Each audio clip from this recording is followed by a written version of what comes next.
حضرت جنید بغدادی دجلہ کے کنارے جا نکلے اور آپ کے شاگرد بھی تھے آپ کے ساتھ، تو وہاں بہلول ملے۔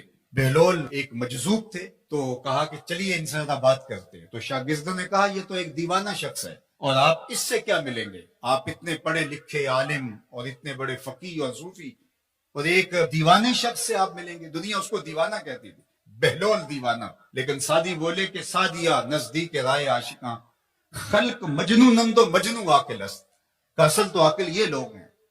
تو خیر حضرت جنید بغدادی گئے اور بہلول کو سلام کیا، کہا کہ آپ کون ہیں؟ تو کہا میں جنید بغدادی ہوں۔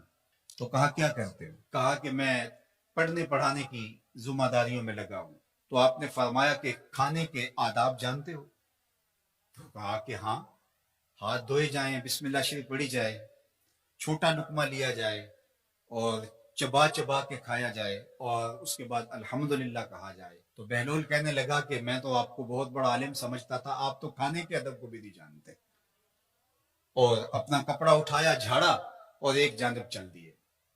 شاگردوں نے کہا ہم نے آپ کو کہا تھا کہ اس شخص کے پیچھے جانے کا کیا فائدہ، یہ تو دیوانہ شخص ہے۔ تو کہا نہیں میں اس کے پیچھے چلتا ہوں۔ پھر آپ اس کے پیچھے بھاگے۔ تو پھر بہلول نے پلٹ کے دیکھا، کہا کہ کون ہو؟ کہا کہ میں جنید ہوں، آپ کو ملنے آیا ہوں۔ تو آپ نے پھر ایک سوال کیا، گفتگو لمبی ہو جائے۔ تیسری مرتبہ بھی جب وہ اپنا دامن چاڑ کے گزرے تو پھر آپ آگے بڑھے۔ انہوں نے پوچھا کون ہو؟ انہوں نے کہا کہ میں ایک عام سا شخص ہوں، تو آپ کے پاس جو ہے وہ سیکھنے آیا ہوں۔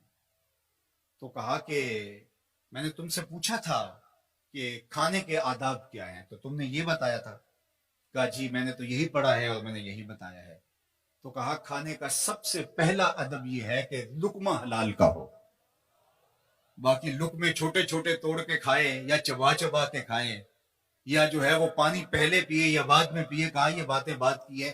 سب سے پہلا ادب کھانے کا یہ ہے کہ لقمہ طیب ہو، لقمہ طاہر ہو، لقمہ پاکیزہ ہو۔ اللہ اکبر۔ تو ہمارے رب نے ہمیں پاکیزہ رزق کھانے کی تلقین فرمائی ہے۔ تو اللہ کے محبوب علیہ السلام نے اس شخص کا ذکر کیا جو لمبا سفر کر کے آیا اور وہ کعبۃ اللہ کے سامنے کھڑا، وہ اللہ تعالیٰ جل شانہ کو پکارتا ہے اور کیا کہتا ہے، یا رب یا رب۔ اشعث اغبر، اس کے بال بکھرے ہوئے ہیں اور اس کا لباس پھٹا ہوا ہے، پتہ گندا سی حالت ہے، اور اللہ کے گھر کے سامنے کھڑا ہے، لمبے لمبے ہاتھ کر کے دعا مانگ رہا ہے، یا رب اے میرے اللہ اے میرے اللہ۔ لیکن فرمایا وَمَطْعَمُهُ حَرَامٌ وَمَشْرَبُهُ حَرَامٌ وَمَلْبَسُهُ حَرَامٌ وَغُذِّيَ بِالْحَرَامِ فَأَنَّىٰ يُسْتَجَابُ لِذَٰلِكَ۔ فرمایا کہ اس نے جو کھایا ہے وہ حرام کا ہے، اس نے جو پیا ہے وہ حرام کا ہے، اس نے جو لباس پہنا ہے وہ حرام کا ہے۔ فرمایا اس کو جو غذا دی گئی ہے وہ غذا حرام کے مال سے اسے حاصل ہوئی تھی۔ فرمایا فَأَنَّىٰ يُسْتَجَابُ لِذَٰلِكَ۔ فرمایا مجھے بتاؤ کہ اس کی دعائیں کیسے قبول ہوں گی۔ وہ کعبۃ اللہ کے پردے کو تھام کے کھڑا ہے، ملتزم سے لپٹ کے رو رہا ہے، وہ حتیم میں کھڑا ہے، وہ کعبہ کے اندر بھی چلا گیا، کعبہ کی چھت پہ سقف بیت اللہ پہ بھی کھڑا ہے، مطاف میں کھڑا ہے، وہ حجر اسود کے ساتھ لپٹ کے دعائیں مانگ رہا ہے، مقام ابراہیم کے پاس کھڑا ہو کے دعائیں مانگ رہا ہے۔ یمد و یدہ ہے، اس کے ہاتھ لمبے لمبے ہیں، یا رب کے کلمات اس کی زبان پہ ہیں، اور اشعث اکبر، غبار آلودہ بکھرے ہوئے اس کے بال ہیں، اور حالت پراگندہ ہے کہ کسی کو گزرتے ہوئے بھی ترس آ جائے، اور اللہ کے گھر میں کھڑا ہے تو وہ کیوں نہیں معاف کرے گا۔ لیکن فرمایا مَطْعَمُهُ حَرَامٌ وَمَشْرَبُهُ حَرَامٌ وَمَلْبَسُهُ حَرَامٌ وَغُذِّيَ بِالْحَرَامِ، اس کا کھانا پینا لباس اور غذا حرام کی تھی۔ فَأَنَّىٰ يُسْتَجَابُ لِذَٰلِكَ، اس کی دعائیں کیسے قبول ہوں گی۔